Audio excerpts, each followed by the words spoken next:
Welcome to this panel discussion about telling complex or challenging stories through video games, which is part of Push Festival 2021, and specifically the release of Closed Hands from Passenger, which is a work of interactive fiction told from multiple perspectives about a terror attack in a fictional British city. I'm Jordan Erica Webber. I have been writing and talking about games for nearly a decade for places like The Guardian, the BBC, and others. I recently interviewed Dan Hett, who led the creation of this game, for a documentary that I wrote and presented for Radio 4 about exploring grief through games, which I think is probably why Dan thought of me for this panel.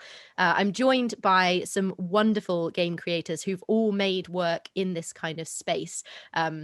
Games that cover themes that I would describe as not typically expected by your usual game playing audience, or the kinds of themes that you don't tend to expect from video games. And I will let them introduce themselves and briefly summarize their work in this space so that you can get an idea of what kind of things they've done. So I think we'll start with Shella, if that's okay. Yeah, sure. My name is Shella Ramanan. I'm a narrative designer. I am co-founder of POC in Play, which is a diversity organization focused on increasing and improving the visibility and representation of people of color in games and the games industry. Whew, that's a mouthful. I'm also the co-founder of Threefold Games, and we launched our first game last year called Before I Forget. And it's a narrative-led game about a woman with dementia. Awesome. Thank you. Nina? Hi, I'm Nina Freeman. I'm a game developer. I am probably best known for games like Sybil and How Do You Do It? A lot of my games are drawing on my personal life. So Sybil is actually about, I used to play a lot of online games, and I met this guy online and we had this relationship and ended up meeting up, and the game is all about that. So anything from things like that to my game Freshman Year, which I made that was about an experience I had during college with sexual assault. So I try to address a breadth of themes, all drawing on my personal life, and I work with small teams of folks, and I'm working on something independently right now. I used to work at Fulbright on Tacoma. So yeah, I have a focus on narrative design, level design, writing, all that good stuff. Awesome. Thank you, Nina. And we're also joined by Pierre and Florent. I'm not sure which one of you wants to introduce yourselves first. You kind of come as a pair. Go, Florent. So my name is Florent. I'm the head of the Pixelant, which is a small video games studio with a focus on reality-inspired games. And what we try to do is to make games that make you think about the world around us, if we can put it that way. And one of the projects we had, and we had the luck to work with Pierre on, was called Bury Me, My Love, which told the story of a Syrian migrant leaving her country and trying to reach Germany. And it was actually inspired by a real story, by lots of real stories, but more specifically by the story of one woman who helped us write the game.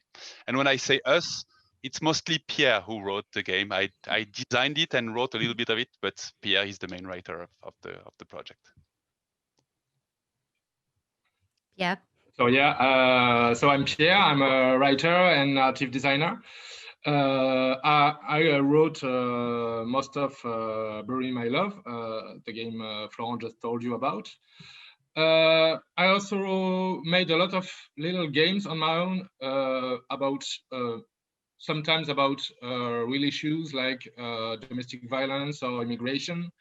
And recently, I worked on a game Haven, which was released in December, which tells the story of a couple of lovers stranded on a deserted planet. Awesome. So I think the first question that we have to ask, because these are all weighty topics, you know, relationships, sexual assault, dementia, migration, why a game? Why a video game rather than a book or a movie? Shella? It was just the right medium for the story, because sometimes as a writer, so I had this idea about writing a story about someone with dementia for a while, and I thought it was going to be a piece of prose, and I just never picked up that idea until I went to a game jam, and we were presented with the theme Borders, and it just worked, and it just sort of kind of wrote itself because it was in the right medium.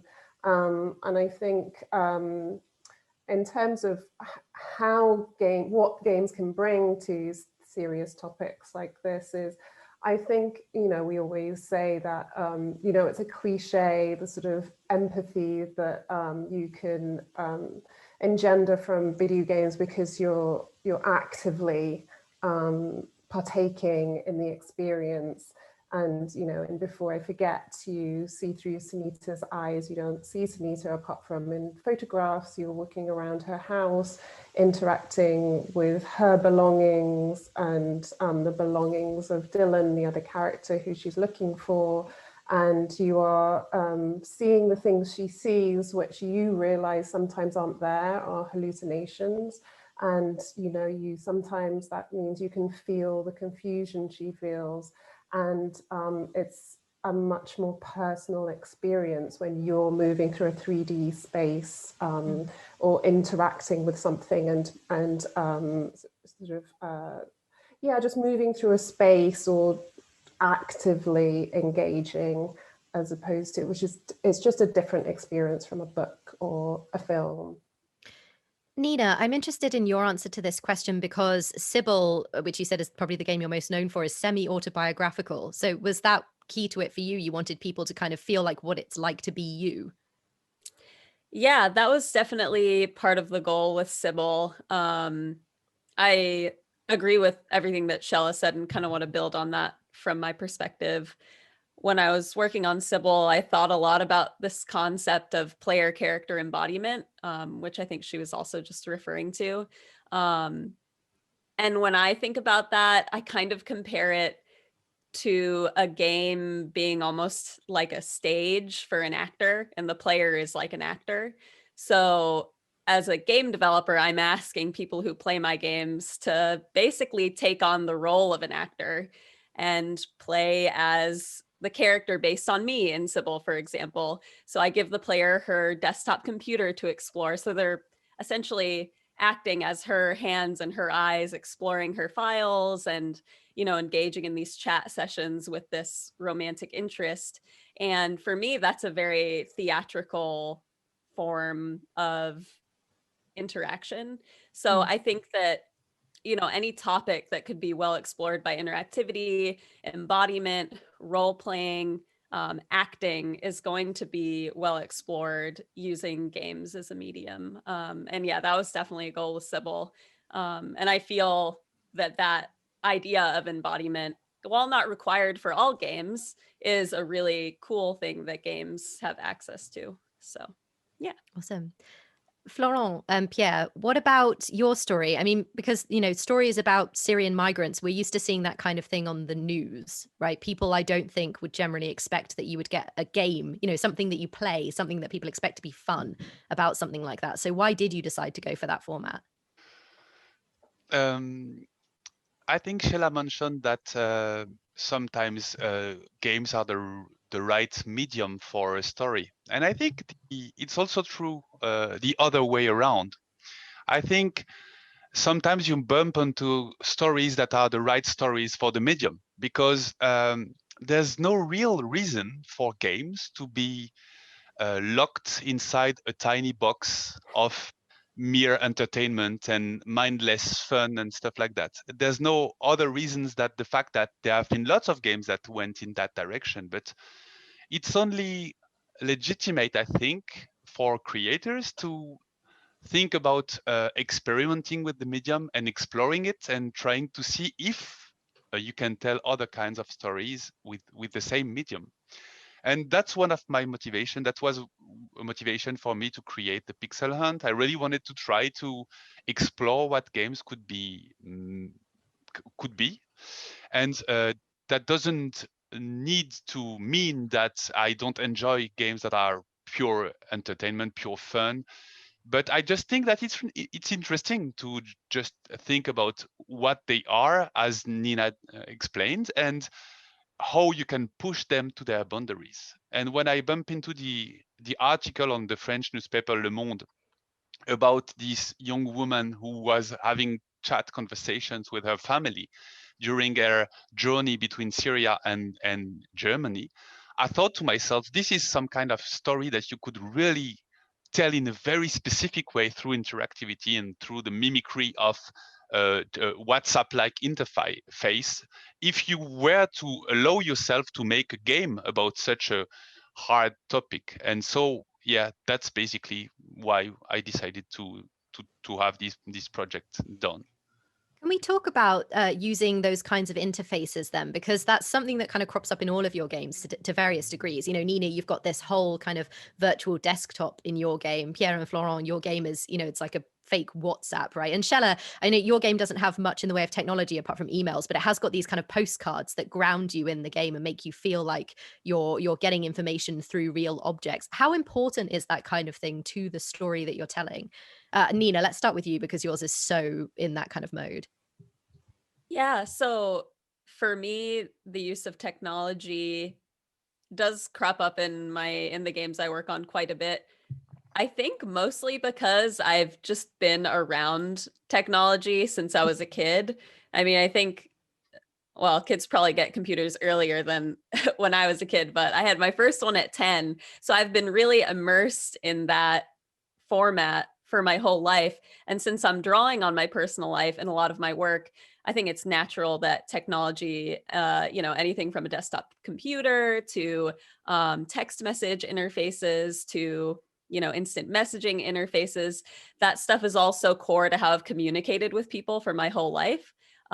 So when I'm drawing on my personal life, that kind of thing inevitably comes up as part of my lived experience, which is what I often want to explore. And there's also a part of me that wants to, you know, like reach people who have that lived experience in common and would see it in a game and get excited like, oh yeah, I remember I used to have IM conversations with crushes like that. Like this feels very real to me. I would love to evoke those feelings in players when I can, or introduce, you know, some of these interactions you can have using technology to people who maybe haven't had them so that they can better understand them from the perspective of someone who has been intimate with them.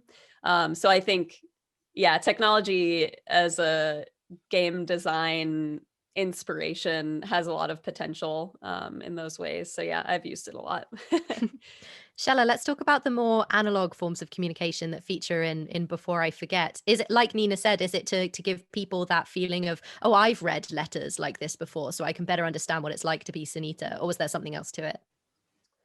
Yeah, I think it just, for Before I Forget, it added texture because Sunita is alone in the house and she's also not entirely grounded in reality. You know, she has full-on flashbacks to other moments in her life, and finding these objects in the world grounds the player as well as Sunita. You know, they know that that is real. You know, they can kind of rely on these objects in the house because they sometimes will trigger her flashbacks, or so you know that this thing has actually happened. So it's, yeah, it was a key way.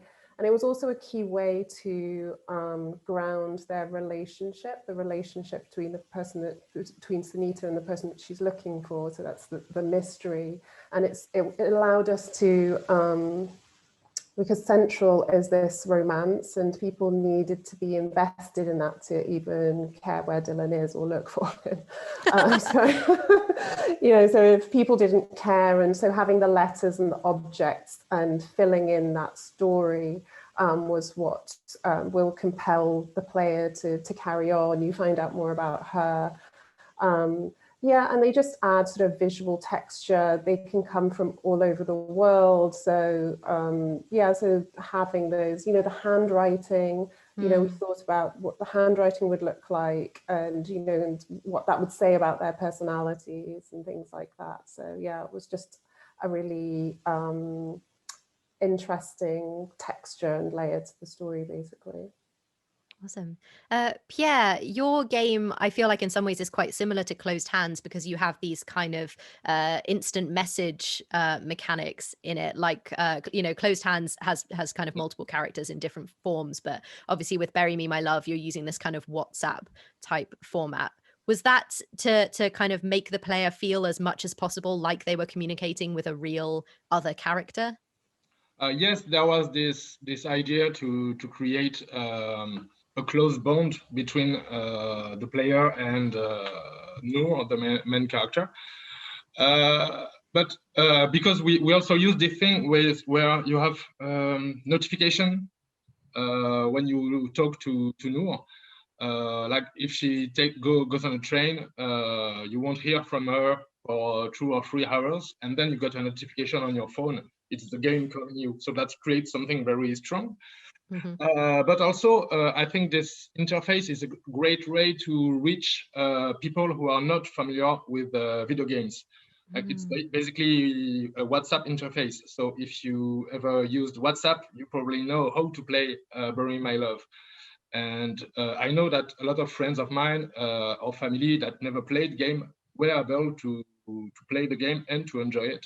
So I think these kind of interfaces might help for that as well. Awesome. Nina, was your game also aimed at people who don't play a lot of video games, or was it more aimed at people who already like a lot of indie games and just wanted something a bit different? I try to keep all of those folks in mind. I aim, as a game designer, I aim for my mechanics and interfaces to be understandable, regardless of if you've interacted with that kind of thing before. Although I will say, because something like Sybil has sort of a very typical desktop interface in it, like it's sort of inspired by a Mac one. I, as a designer, similar to what was just said, did have sort of an assumption that many people who are playing Sybil, I mean, all of them have to play it on a computer because that's what it was made on. So presumably, they have some experience with desktop interfaces. So I'm able to take some shortcuts in my design because of that assumption, which is really useful. And I totally agree that, using interfaces that people are already used to in their daily lives is a really powerful design tool. So yeah, I was assuming, anyone who really was able to get the game and install it and whatnot probably had the literacy with computers to also understand a lot of my mechanics, which is nice. Sure. And Shella, who was the audience for Before I Forget? Because I know a lot of people in games have played it, but you've said also people with real experience of dementia have played it as well, who maybe haven't played a lot of video games. Yeah, I mean, it's interesting because when we were developing it and went to investors, they were like, oh, so is this game for old people? Because, it had a woman like over 24.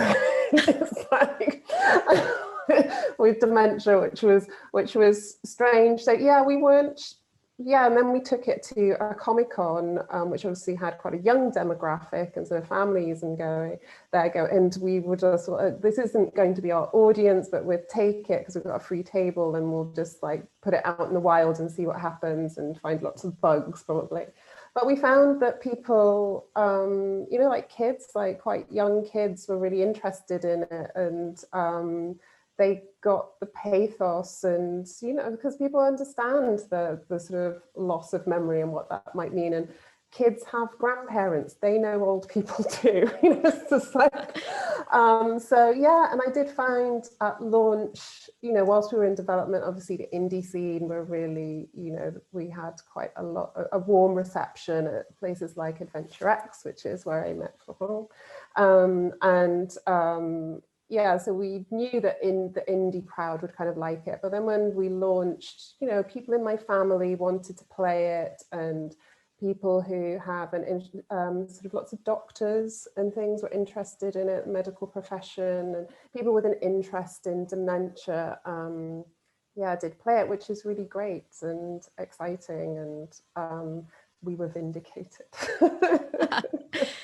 So we're kind of talking around the fact that there are a lot of assumptions about what you should and shouldn't have in a video game, or what people expect to find in video games. One thing about Closed Hands, the game from Dan and the rest of the people at Passenger, is that it's about a terror attack, but they don't show the terror attack. And I wonder if we could talk about what people feel like it's okay to show in games. And I want to start, I think, with Florent and Pierre, because their game is, you know, kind of based around similar topics, right? You know, this is about something that happens in the news, migration from Syria and other countries. So how did you decide where to draw the line with what you'd show in the game? There were lots of questions, because obviously the situation that are depicted in the game are pretty harsh sometimes. And for instance, we had this question about, is Noor going to die, or isn't she going to die in the game? And we discussed that quite a lot. And ultimately, we came to the conclusion that you can't really make a game about such a topic without showing people dying, because because the question was, wouldn't it be disrespectful to show people dying? And we came to the opposite conclusion, which was that it would be disrespectful to not show people dying while talking about those issues, because it's sadly unavoidable for a lot of people in that situation. So you have to put it in the game somehow. The question is how you show it, and that was the answer we had, is that we have audio clips that mark the end of a playthrough. That's the only time you're going to actually hear Noor's voice. And the moments where she faces death, you can hear her in that situation. I think it's emotionally really strong. So it kind of like stresses that it's very dramatic, because she's a fictional character, but she's representing the real lives that are being lost as people play the game. And so that's something we really wanted. But there's another part that maybe Pierre wants to talk about, that we decided to leave out of the game, but for another reason. Maybe Pierre, you want to talk about that? Yeah, I guess you're talking about the topic of rape. Yes. Because yeah, it's something that does happen too, and that we've seen in migration stories. But we decided to not tackle this subject, not include this, just because it felt too much. Like I didn't feel I could be good enough to tackle this subject with enough subtlety or well enough. So we just left it out of the game. That's my reason. Maybe you had another one, but I just didn't feel like it. No, I think it's definitely part of the reason and a big part of it. And also, the thing is, in the game, the main character, Noor, is telling what has happened to her. And so there's also the question of like intimacy and not wanting to share things that are very dramatic with someone you love, and you know that they will not be able to do anything to help you because they are thousands of kilometers away. So there's no need. And this comes from the real life of Dana, the woman who helped us write the story. And in her original story, you could already see that some of the things that happened to her, she would not share with her family, because they could not help her with that. So she would keep it for herself. So I think we also had this discussion with Pierre about the topic of sexual aggression and rape. And we thought that's not something you would like to share with someone, knowing that it will hurt them and they would not be able to do anything about it. I'm interested to hear from Nina after that answer, because obviously, Nina, you have made a game that tackles the subject of sexual assault. So presumably you think that those are topics that you can cover in games. So how did you feel about that? Yeah. So for freshman year, it is about an experience with a sexual assault I had in when I was in school. And for me, I felt that given that I lived that experience, I could depict it honestly to my own experience, which I think when you write something honest and like from the heart in a way, people can feel that often, you know, as long as I try to be really sensitive and vigilant with my writing of these topics, playtesting it a lot, showing it to people before I release it publicly, to make sure that the way I'm addressing the topic is, you know, not going to be hurtful to anyone, while still being impactful and exploring the experience in the way that I remember it and the way that I felt and feel about it. So yeah, I think those topics can be addressed, but importantly with sensitivity, with stuff like content warnings, and with as much research and discussions with other people about it to make sure that, you know, you're addressing it in the best way possible. But I do think, you know, it's important to see those issues in games as with any medium, because it is a part of many people's lived experience. And, you know, anything that is human is worth exploring in art. So, you know, I felt strongly that I should make that, and I feel proud of it, and it resonated with a lot of people. A lot of people reached out to me about it, and it was good to get that feedback, that it landed in a positive way. Thank you. Shella, I want to ask a follow-up on something that Florent mentioned, actually, about considering whether Noor was going to be able to die. So Closed Hands and Bury Me, My Love both have multiple endings, whereas I think, before I forget, and Sybil both are more linear. You know, you don't get much control over which direction the story goes in. This is something that people have talked about with these kinds of games that explore these kinds of topics, and specifically mental illness, which is why I wanted to ask you about it, Shella. The notion of giving players a choice of, or the ability to kind of win the story. Critics have said that it can be maybe disrespectful to write a game about mental health in which there is an ending that is the good ending, where if you do the right thing, then you can, you know, save your mental health or whatever. Is that something that you thought about for Before I Forget, or was it always going to be this linear story that always ended in the same way? We did very, very briefly talk about having a branching narrative, and I think it was both scope and just for storytelling reasons. So the you know, the game was born at a game jam, so I pretty much had the bare bones of the story nailed down within, you know, whatever it was, 36, 48 hours, and it didn't it didn't really change from that. Obviously we iterated on it and, you know, added those layers, the letters and whatnot, but the way it started and the way it ended never changed. And in terms of winning, I suppose the example I always give is with the, we have a scene where Sunita needs to go to the toilet, but she can't remember where the bathroom is. And that was in our demo that we took to shows. And it was one of the things I first noticed was people, you could see, sometimes you could see the speedrunner gamers playing it, because they'd just be like going, because it is first person. So it's like a sort of Call of Duty or sort of shooter that you might have seen. And so you can see people in there going down the corridor like that. And I'm like, what's happened to my sort of like soothingly paced game? And they're like opening doors and just doing this. And then they get to this scene where Sunita's forgotten where the bathroom is. And no matter which door you open, it takes you back to a closet in the hallway. And you can see them getting very frustrated and being like, you know, sort of trying to get it. And then the demo ends, it sort of loops you a few times. And then it just says it was too late. And it kind of says, thank you for playing. And so we'd say, oh, what did you think? And they're like, yeah, it was really good, but how do you get to the bathroom in time? Like, what is the thing? And I was like, oh, no, you don't. She's forgotten. So you don't, because she has dementia. And you could see them really grappling with this concept of not being able to beat this thing or win. And we kind of took that as a note of something to play with and to lean into, that the expectation that gamers have that they can succeed, that it's always about getting sort of better with progression.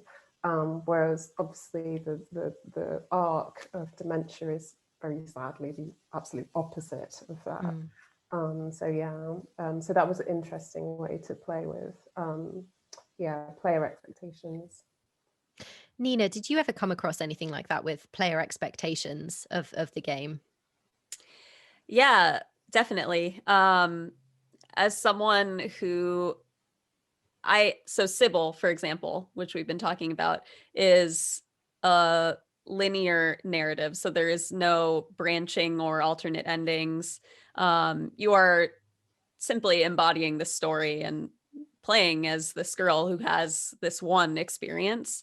And I definitely at times got pushback for that idea from certain players who thought, well, it's not enough of a game if I can't, choose what she's going to do, like choose how she's going to relate to this romance interest. So, I found that to be kind of a source of inspiration, because I was like, well, if you have these expectations that are so strict that you have to be able to control this girl, then I'm not going to let you control her because she's based on me. And I had this specific experience. And I want you to see that, in my memories, this is the way it happened. And it's valuable to me to have you perform that, and that the real gaminess of it is in the performance and not in this choice structure. I really hoped to get that point across, that games can be more than just about these choices. They can be about performance as well. So yeah, I did run into that. Florent and Pierre, I really want to hear what you have to say about this, because Bury Me, My Love does offer multiple endings, right? It offers kind of good endings and bad endings, as you might want to interpret them. Sometimes Noor dies and sometimes she doesn't. Did you get pushback from that? I mean, for instance, from within the migrant community, did people say it's not fair of you to portray this as something that you can win if you do it the right way? Pierre, you want to answer? I didn't have any feedback from migrants community. I think you had at some point. Yes. We had feedback.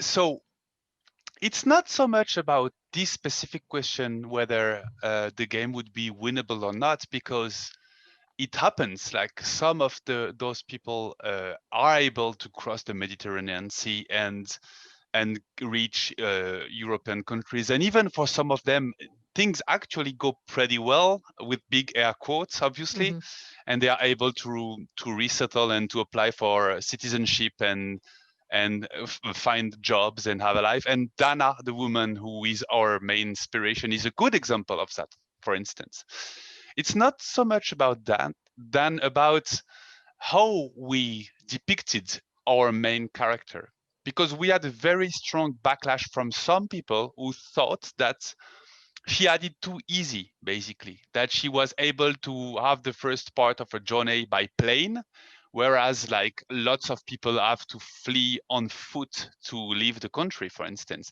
that she was able to sometimes go to hotels and sleep in a real bed, whereas lots of families are only knowing tents in camps as the only homes that they have during their journeys. And sometimes the journey just stops at the other side of the Syrian border and no further than that. So some people felt, and I completely understand that, they felt angry that the character had it too easy. But this is Dana's reality. For instance, she is one example of someone who faced that reality.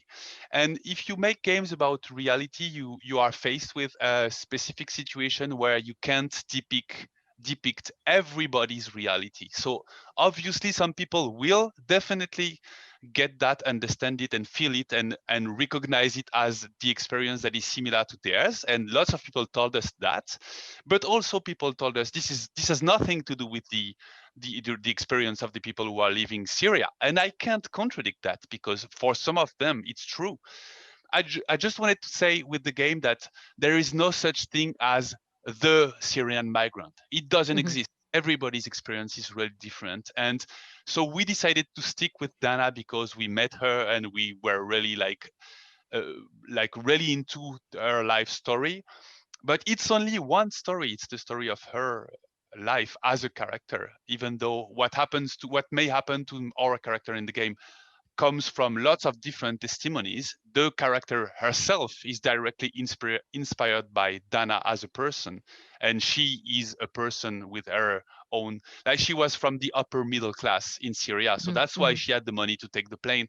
And you know, you can't, if you talk about reality, you can't obviously please everybody because people have different life experiences, and that's understandable perfectly. Pierre, I want to. Oh, sorry. So sorry, Pierre, if you have thoughts on that. No, but maybe just to bounce off from the when we were talking about the player agency, it's a bit of a paradox in Bury My Love, because we do have a lot of branchings, a lot of different parallel paths.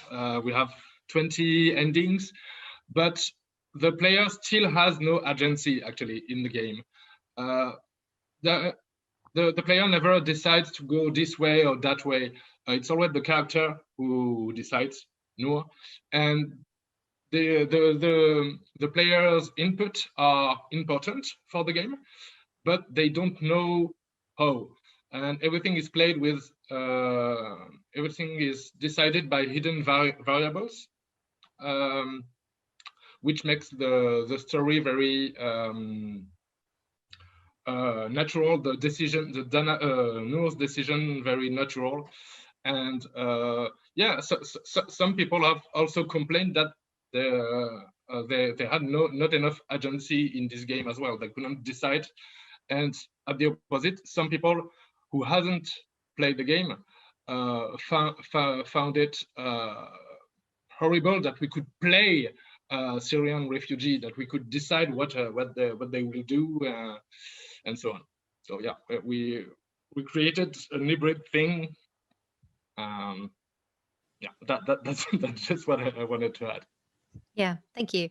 I want to kind of follow on from that to talk about telling stories about people from a different background than your own. Now, obviously, you worked with Dana, and I'll ask you in a sec about what else you did. But I want to turn to Shella, because she and I have talked about this before, but there are a lot of conversations in video games about whose stories get told, you know, diversity, representation of people other than white men in games, for example. And in that conversation, there is discussion around who is allowed to tell these stories. So should we always be, for instance, bringing on Black women to tell stories about Black women?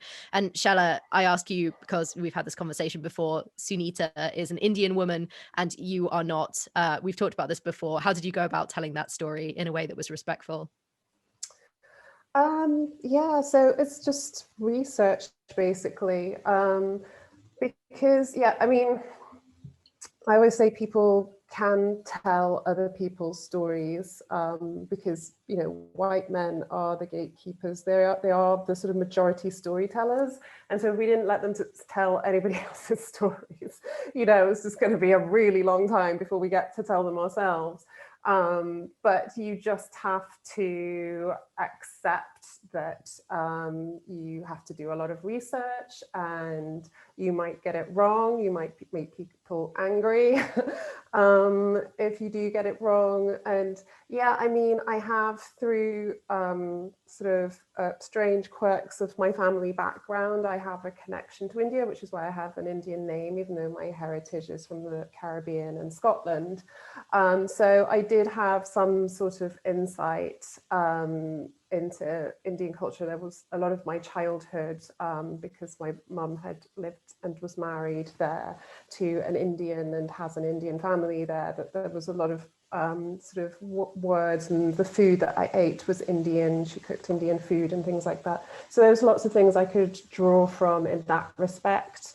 Yeah, some of the sound effects in there I recorded in India on a family holiday to go and see my mum's Indian family. So yeah, some of the scenes that are set in India are actually recorded in India, which is kind of cool. Yeah, and I think it's basically just finding the community of people that you're writing about, finding out what interests them, what preoccupies them in their conversations, and just doing your research and reading things, sort of consuming media by those people that you're trying to write about, and finding out what are their stories, what do they care about, what are the sort of little nuances of their lives. There was a podcast by Desi game reviewers, and I was really pleased because they were like, oh God, yeah, that letter from her mum pressuring them to have kids. It's like, oh God, yeah, I know that conversation and things like that. So yeah, I was really pleased with some of the touches I put in there, and that we had sort of Hindu constellations as opposed to Greek ones and things like that. Yeah, I felt that was really important to sort of get those other little cultural touch points, basically. Nina, obviously your situation is a little bit different because your game is, or Sybil, the game we've been talking about the most, is semi-autobiographical. So how do you approach telling a story like that when it's about your own life? Where do you kind of draw the line? What do you be careful of? Yeah, so actually the approach is fairly similar. So I'm also very research oriented, even when I am writing about from my own life, because for example, Sybil was a situation that had happened like about a decade prior. I was very different as a person when I made the game from when the game was based on. So I'm really lucky that I have saved a lot of things from my computers over the years, even, all my photos, a lot of emails, message conversations, all this stuff. So I actually have gathered a lot of primary source material for my own life that I have used so that I can accurately represent my voice from when I was 18.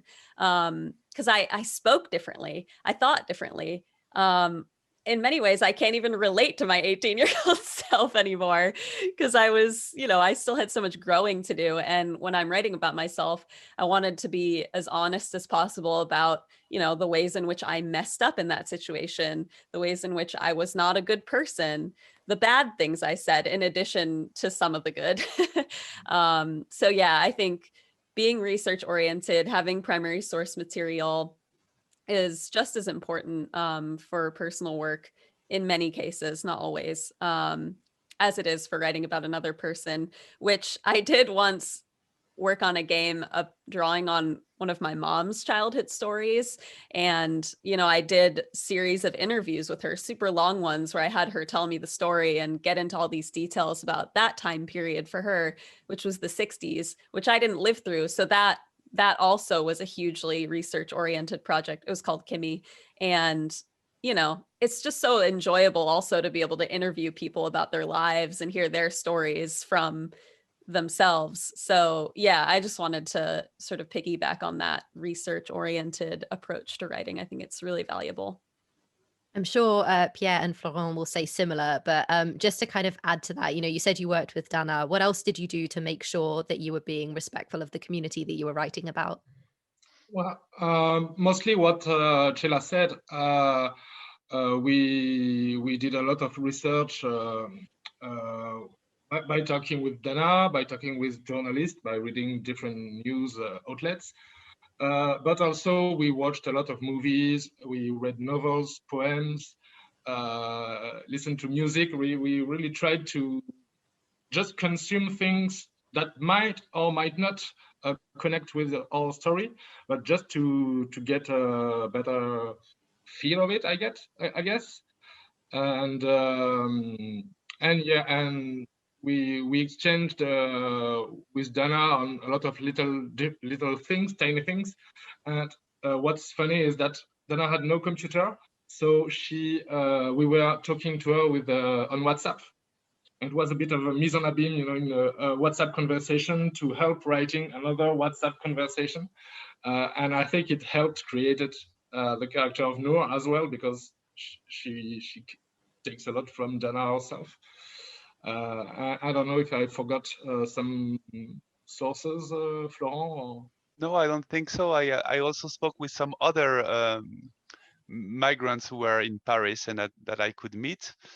But what I really enjoyed about all these documentation process, like, because it's tough, it's obviously way less tough than facing the actual situation, but it's tough to just spend weeks and months only documenting and reading stories about the issue. But it's also wonderful, the little nuggets of humanity that you discover. And for instance, with Dana, it was really fun to ask her about, because she had a phone, and on the phone she had music because she listened to music throughout her journey. And so I thought, what kind of music we should put in the game. So maybe we will ask her about her playlists, and maybe we could get inspiration from that. And truth be told, the playlist was horrible. Like she listened to the most like mainstream, super trendy music, commercial music that was completely, and that has absolutely nothing to do with Syrian culture whatsoever, because she was 24 at the time. She just loved to listen to cool youth people music. And it was one of the many times during the project where I was caught red-handed in my own preconceptions about what a Syrian migrant would be, because you hear so much about how alien those people are supposedly being when compared to European youth, that you internalize it, even though you don't want to. You kind of come to internalizing it and expect a very different way to consider the world and to be in the world. And when this 24-year-old Syrian girl tells you, "No, I'm listening to," I don't remember the titles of the tracks, but it was like awful. I was like, okay, you're just 24 years old and you have no taste in music, just as in French youth have. I'm just sounding like an old fart right now, but you get the point. I really enjoyed that. All my preconceptions, lots of my preconceptions were completely wrong, and we were able to deconstruct them through documentation and through talking with her. Wow. Well, I think that's a really good note to end on. But if everyone has a couple of minutes more, I just want to get you all to very quickly say what you would like to see from the future of these kinds of games, whether that's topics you want to see games cover or just in general, what more you want to see from these kinds of games. Shella, how about we start with you? I think we need more optimism. I think right now, because I mean, it's one of the things that we focused on with Before I Forget was we didn't want it to be this gloomy sort of trudge to, this awful ending. That, our mood was always bittersweet. And I think you can still tackle serious topics, but have a sense of optimism, whether that's, with us looking at it through a solar punk lens, or, like reflecting on our miserable present, or whatever it may be, by reflecting a more optimistic future. I think I would really like to see that. I'd love to see some more solar punk games. Nina, how about you? Yeah, I feel like I have so many answers. That answer just reminded me that I get really inspired by, developers who are able to address serious topics using some amount of comedy when appropriate, which I've tried to do myself, and I find it to be a really interesting challenge. One time I worked on this tiny game that was about, how my mom was very critical of my weight as a kid, and sort of policed my intake of snacks. So we worked on this game where you play as a little girl trying to hide snacks in the house, but she has like 7 moms who are all trying to stop her, which is like, people found it hilarious, but it was exploring this really serious thing that I coped with as a kid. So to just piggyback on what was just said again, I think that there's just a huge breadth of ways we can approach these subjects in games interactively. And I find that really inspiring. And I would also love to see that, more diverse voices, adding to this genre, seeing these kinds of games get more visibility in the mainstream would be awesome too. Because, a lot of these games about serious topics are being made by people who are on small teams, who don't have great funding, who are not super visible, don't have access to big communication channels when they're making some of the most important work in the industry. So I hope that in the future we can signal boost their work more, especially from minority creators. I would love to see more discussion of that. And Florent? I actually think that there's also worth in very depressing games. And because I think that sometimes it's worth having something really depressing to depress about. I don't know if that makes sense, but I think that in the world we live in, there's so much flow of information and so much depressing, stupid things that we don't have the slightest control on. Like, I feel like I'm on holiday since Donald Trump has been banned from Twitter, for instance, because, you know, a lot less of those come to my feed every day. But what I mean is, when I watch a movie that is a real drama, that is really cathartic in the way that it tackles directly something that is really sad. For instance, my worst fear in life is that one of my two daughters gets sick and die. And I want to consume fiction about that because it helps me like grasp this idea and maybe make it more familiar, because it reconnects me with how much I love them and how much I want to do things with them and not overwork myself, but just spend days hiking through the forest. So I think to some extent, depressing work is really important. So I would like to have more depressing games, but who are depressing for good reasons, if that makes sense. Well, I'm sure we can have both optimistic and depressing games. What about you, Pierre? Well, I think I'd love to see more game grounded in reality, about the little things. It's not serious topic per se, but just reality topics. There's this there's a subreddit called relationships, and it's just people posting stories about their own couple relationship, or not always couple. It's not always about a couple, but mostly.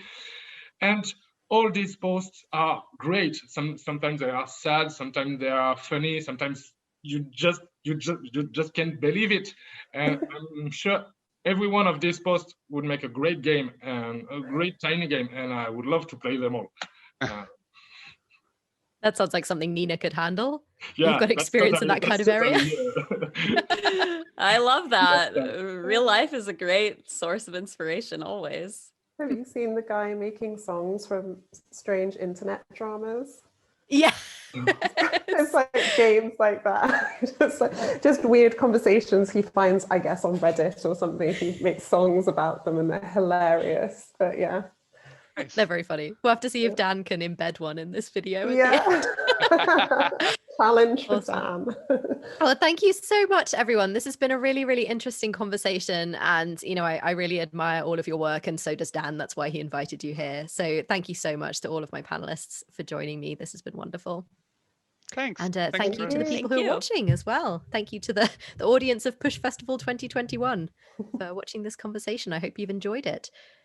I don't know if we want any, you know, telling people where they can find your work or anything like that, or if Dan wants to cut it there, but we could do that anyway, I guess. Does anyone want to share where their work can be found or where they can be found on the internet? Nina? Sure. So my website is ninasays.so, and there you can find games I've worked on, some free, some not. It's a mix. Also all my social medias. I stream on Twitch every week, playing games, talking about games and game development, game design. So you can catch me there. And I'm Persocom Nina on Twitter also. So yeah, feel free to say hi. Awesome. Shella? I'm mainly on Twitter at Shella Ramanan and at Threefold Games, and at Windrush Tales, which is my other game about the Windrush generation. Awesome. And Pierre, Florent, you share a Twitter account, don't you? No. Not really. Okay. We shared a year and a half of our lives, and now we run separate trails. I'm very boring. I'm the Pixel Hunt on Twitter because it's the name of the company. But I decided I had a good resolution for this year, is that I only share positive content from now on. So yeah, good place to hang, I hope. Depressing games, but positive Twitter content. Exactly, that's the I vibe. love that. Pierre, are Yeah, you yeah. findable on social media? Yeah, most of my games can be found on my website, pierrecorbinet.com, just my name, or pierrec.itch.io. I'm not even sure that's the right one. And on Twitter, I'm Ujevipo. Yeah, O-U-G. Yeah, okay, forget it. I'm not on Twitter. You're just like, good luck finding me on Twitter. Yeah. I am on Twitter. No, you find out. We'll get Dan to put text on the screen or something so that people can find Great. them. I'm at Jerica Weber if anyone wants to follow me. But yeah, thank you very much for watching.